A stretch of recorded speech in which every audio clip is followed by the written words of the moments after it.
विद्युद्दामसमप्रभां मृगपतिः स्कन्धस्थितां भीषणां कन्याभिः करवालखेटविलसद्हस्ताभिरासेवितां हस्तैश्चक्रगदा शिखेटविशिखां चापं गुणं तर्जनीं विभ्राणामनलात्मिकां शशिधरां दुर्गां त्रिनेत्रां भजे माईं त्रिनेत्रां भजे। नमस्कार, मैं आचार्य पवन दत्त। आप देख रहे हैं अस्तित्व टीवी। विषय नवरात्र की पावन बेला। शारदीय नवरात्रों के इन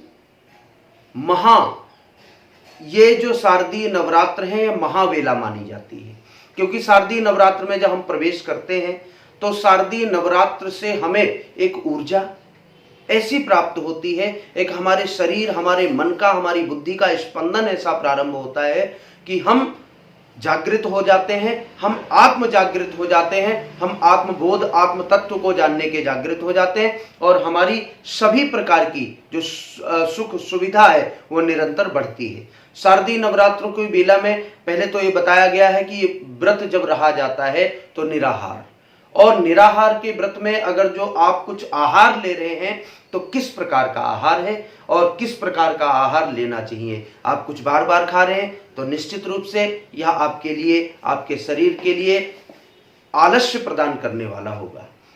बताया गया है कि आप रसल, सरल और तरल इन पदार्थों को ले सकते हैं, जिस प्रकार से दूध हुआ, जूस हुआ, कुछ आलू हुए, मूंगफली के दाने हुए। अगर जो इनके अतिरिक्त आप बहुत सारी सब्जी खा रहे हैं, मार्केट बाजार का मंगाया हुआ बहुत सारा कुछ पकौड़ियाँ खा रहे हैं, तल रहे हैं, वैसे तो कूटू का आटा है, इस प्रकार के कुछ, वो भी हल्का फुल्का सा इसलिए लिया जाता है क्योंकि हमारे पेट में ये ना लगे कि हमें भूख लगी, हमारा मन वहां ना जाए कि हमें भूख लगी है और जप में बैठे हुए हैं, पाठ में बैठे हुए हैं या भजन कर रहे हैं या मैया का ध्यान कर रहे हैं, उसमें यह आ गया कि मुझे भूख लगी हुई है, तो निश्चित रूप से आपको वहां विकार उत्पन्न होंगे। इसलिए आप उतना जरूर खाएं जिससे कि आपको ये ना लगे कि मुझे भूख लगी। वैसे तो माता के नवरात्र में जो निराहार व्रत रहते हैं, कभी आप उनसे मिलेंगे तो वो आपको बताएंगे निराहार रहने में उनको किसी भी प्रकार की कोई दिक्कत नहीं आती।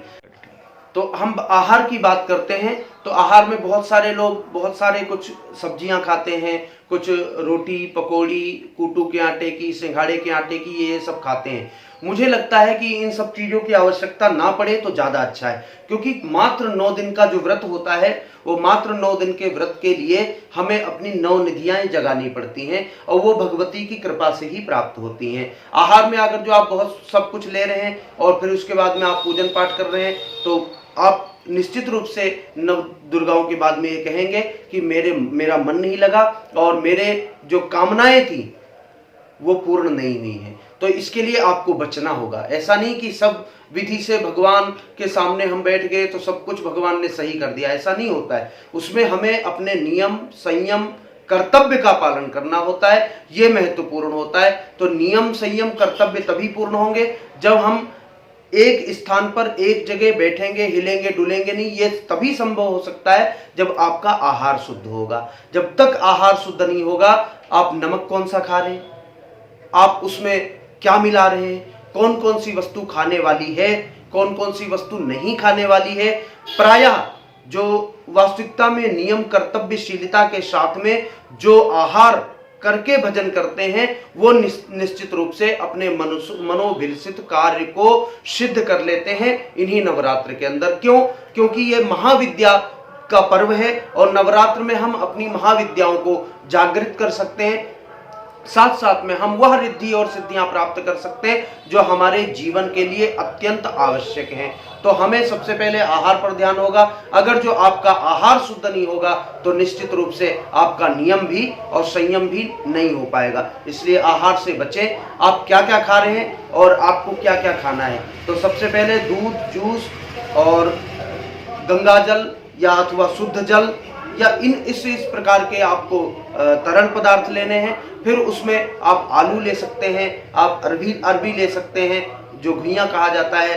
आप उसमें मूंगफली के दाने की, समा के चावल की, साबूदाने की खिचड़ी का आहार ले सकते हैं। और बहुत सारी चीज़ें हैं जो इसमें, फल हैं, फ्रूट हैं, इनको सबको आप ले सकते हैं, ग्रहण कर सकते हैं, लेकिन वो भी समय अनुसार। जब आपको लगे कि मुझे मेरे शरीर की क्षमता कम हो रही है और मेरे शरीर की आवश्यकता है तब लेना है तो तभी ले, ये परम आवश्यक होगा। इसलिए आपका आहार शुद्ध होगा तो मनस्थिति आपकी भगवती के श्री चरणों में लगी रहेगी।